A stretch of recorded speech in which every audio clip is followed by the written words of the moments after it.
Good evening student. आज हम accounting for insurance claim इस टॉपिक का लॉस ऑफ स्टॉक मेथड का फर्स्ट प्रॉब्लम देखने वाले हैं।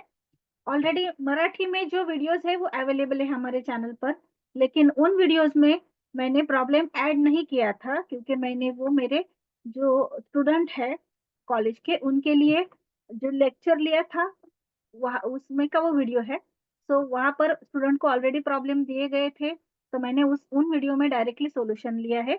लेकिन ये जो मैं अभी अभी हिंदी में प्रिपेयर कर रही हूँ उन सभी प्रॉब्लम्स के मराठी में भी वीडियोस अवेलेबल है, और इसी चैनल के मतलब इसी प्लेलिस्ट में आपको वो मराठी के एक्सप्लेनेशन की वीडियोस भी मिल जाएगी। मतलब जिन स्टूडेंट को हिंदी में दिक्कत होती है तो वो स्टूडेंट मराठी की वीडियो फॉलो कर सकते हैं। प्रॉब्लम सिर्फ यही है, प्रॉब्लम यहाँ से देखिए, यहाँ से लिख लीजिए और मराठी की वीडियो सुनिए। तो स्टार्ट करते हैं। ये वीडियो में अभी जो लेक्चर सीरीज बनाने वाली हूँ वो सभी हिंदी में होगी। तो लॉस ऑफ स्टॉक मेथड का फर्स्ट प्रॉब्लम हम देख रहे हैं। ये जो प्रॉब्लम है ये यूजफुल है F Y B com NEP 2023 के अनुसार का जो सिलेबस है उनके लिए, मतलब अभी के जो एफ वाई बी कॉम के स्टूडेंट है उनके लिए, सीए के स्टूडेंट, सीएमए के, बीबीए के एंड बीसीए के स्टूडेंट में भी, और जो भी यूनिवर्सिटी के स्टूडेंट जिनके सिलेबस में इंश्योरेंस क्लेम का जो टॉप सब्जेक्ट है टॉपिक है, तो उनके लिए भी ये वीडियो यूजफुल है। मतलब आप सिर्फ अपना टॉपिक देखिए और उसकी प्लेलिस्ट देखिए। वो आप किसी भी क्लास के लिए मैंने वीडियो बनाई हो, लेकिन वो टॉपिक जो होते हैं जैसे कि मैंने पहले बताया है वो सेम होते हैं। तो स्टार्ट करते हैं इंश्योरेंस क्लेम का first problem, loss of stock का। A fire broke out in the premises of Monica Limited on 1st July 2015 and stock of value 1,57,500 was salvaged। मतलब मोनिका लिमिटेड के प्रीमाइसेस को फायर ब्रोकआउट हुआ है, उनके प्रीमाइसेस को आग लगी है 1 जुलाई 2015 को, और जो स्टॉक सेव हुआ है वो है 1,57,500 का। उनके जो रिकॉर्ड सेव हुए हैं उसमें से हमें फॉलोइंग इंफॉर्मेशन अवेलेबल हुई है। तो यहाँ पर हमें 31 मार्च 2014 का स्टॉक दिया है, यानी कि ये ओपनिंग स्टॉक है। देन स्टॉक ऑन 31 मार्च 2015 का 4,20,000 ये क्लोजिंग स्टॉक है। देन सेल्स दिए है 1 अप्रैल से लेकर 30 जून तक। यहाँ पर डेट ऑफ फायर क्या है, 1 जुलाई है, यानी कि 30 जून तक के है। यानी ये है सेल्स जो है ये हमें यूज करने हैं मेमोरेंडम ट्रेडिंग अकाउंट में, यानी कि जो हम थर्ड स्टेप में ट्रेडिंग अकाउंट प्रिपेयर करेंगे वहां पर हमें ये सेल्स का यूज करना है। 5,10,000 परचेसेस है 1 अप्रैल से लेकर 30 जून तक, यानी कि डेट ऑफ फायर तक के 3,15,000, ये भी हमें मेमोरेंडम ट्रेडिंग अकाउंट में यूज करने हैं थर्ड स्टेप में। देन सेल्स दिए गए हैं 31 मार्च 2015 तक के, ईयर एंडेड बोला है यहाँ पर, तो ईयर एंडेड है मतलब ये प्रीवियस ईयर के है 15 लाख के, एंड परचेसेस है प्रीवियस ईयर के 9 लाख के। तो पहले हम ट्रेडिंग अकाउंट बनाएंगे इन चार इंफॉर्मेशन पे से। First opening stock, then closing stock, then sales for March 15 and purchases for March 15। तो इनके ऊपर से पहले हम ट्रेडिंग अकाउंट प्रिपेयर करेंगे। देन हम ग्रॉस प्रॉफिट का रेट कैलकुलेट करेंगे।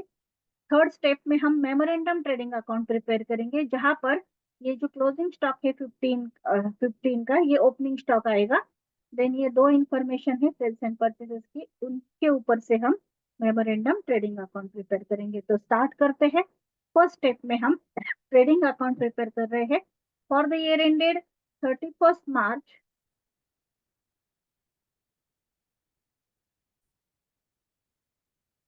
फॉर द ईयर एंडेड 31 मार्च 2014 का। स्टार्ट करते हैं पहले ओपनिंग स्टॉक से। तो ओपनिंग स्टॉक हम डेबिट साइड में लेंगे, तो ओपनिंग स्टॉक 4,20,000। देन सेल्स हम क्रेडिट में लेंगे, बाय सेल्स 15 लाख। परचेसेस हम डेबिट में लेंगे, to purchases 9 lakh. Closing stock हम क्रेडिट में लेंगे 4,20,000। इस प्रॉब्लम में ओपनिंग क्लोजिंग सेम है। देन हम ग्रॉस प्रॉफिट निकालेंगे, उसके लिए क्रेडिट की टोटल की 19,20,000 वो डेबिट को लिखी, 19,20,000 उसमें से डेबिट माइनस करके ग्रॉस प्रॉफिट कैरिड डाउन आया है हमारा 60,000 का। तो यहाँ पर हमें सॉरी 6 लाख का आया है। तो यहाँ पर हमें ये फर्स्ट स्टेप हमने कंप्लीट कर ली है। इंश्योरेंस क्लेम के जो प्रॉब्लम है बहुत ही इजी है। अभी सेकंड स्टेप में हमें क्या करना है, ग्रॉस प्रॉफिट का रेट कैलकुलेट करना है। तो अभी सेकंड स्टेप में हम क्या करेंगे, ग्रॉस प्रॉफिट का रेट कैलकुलेट करेंगे। उसके लिए ग्रॉस प्रॉफिट की फिगर हमें चाहिए 6 लाख की। सेल्स चाहिए, यही सेल्स लेंगे हम 15 लाख के और उसको 100 से मल्टीप्लाई करेंगे। तो सेकंड स्टेप हम करते हैं। सेकंड स्टेप में हमें क्या करना है, तो ग्रॉस प्रॉफिट का रेट कैलकुलेट करना है। यहाँ पर हमारी फर्स्ट स्टेप जो है वो कंप्लीट हो गई है।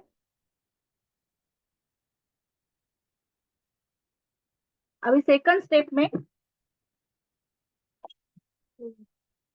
स्टेप में हम ग्रॉस प्रॉफिट का रेट कैलकुलेट कर रहे हैं। उसके लिए हमने फॉर्मूला लिखा, gross profit rate is equal to gross profit into 100 upon sales, या फिर gross profit upon sales into 100, ऐसा भी कर सकते हैं। तो यहाँ पर ग्रॉस प्रॉफिट है 6 लाख, उसको हमने 15 लाख से डिवाइड किया सेल्स के अमाउंट से और 100 से मल्टीप्लाई किया। तो कैलकुलेशन करने के बाद हमारा ग्रॉस प्रॉफिट का रेट आया है 40%। तो यहाँ पर हमने ये कैलकुलेशन सेकंड स्टेप का कंप्लीट किया है। अभी हमें क्या करना है, थर्ड स्टेप करनी है। तो थर्ड स्टेप में हम क्या करेंगे, थर्ड स्टेप में हमें करना है मेमोरेंडम ट्रेडिंग अकाउंट प्रिपेयर करना है। तो मेमोरेंडम ट्रेडिंग अकाउंट प्रिपेयर करने के लिए हमें जो इंफॉर्मेशन चाहिए वो इंफॉर्मेशन है यहाँ पर प्रॉब्लम में दी गई। क्लोजिंग स्टॉक, तो 31 मार्च 15 का स्टॉक है 4,20,000। देन सेल्स जो है 1 अप्रैल से लेकर 30 जून तक के, मतलब to the date of fire 5,10,000, purchases 3,15,000।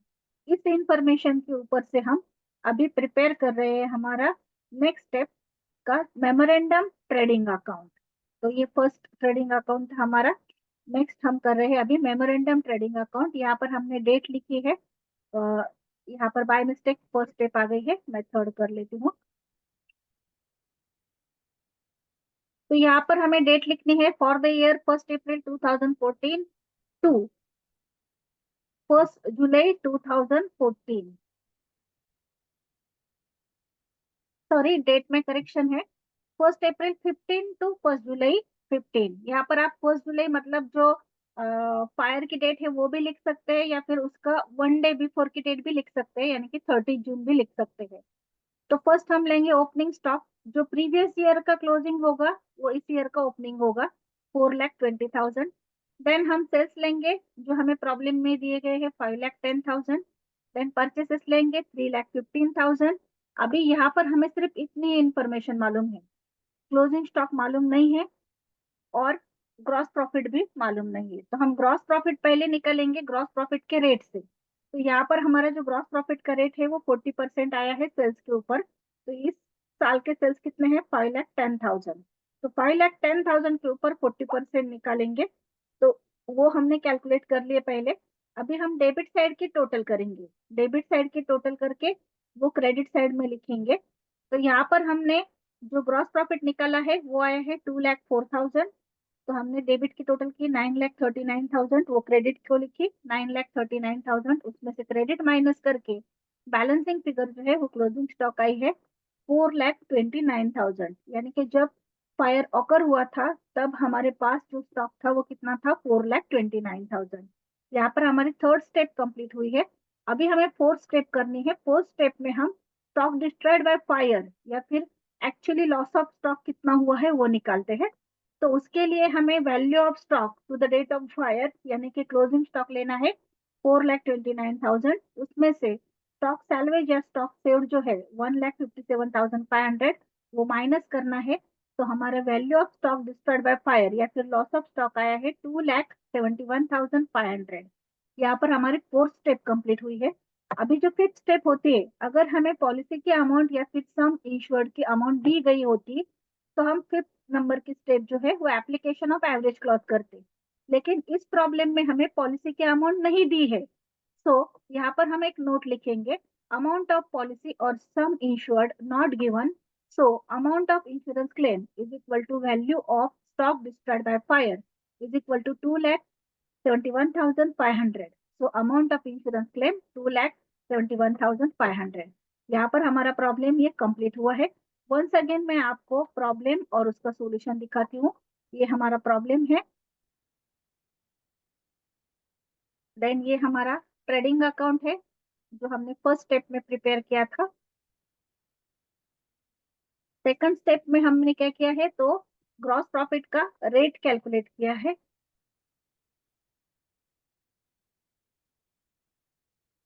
Then third step में हमने मेमोरेंडम ट्रेडिंग अकाउंट निकाला, जहां पर हमने ग्रॉस प्रॉफिट का रेट पहले लिया, बैलेंसिंग फिगर, क्लोजिंग स्टॉक निकाली।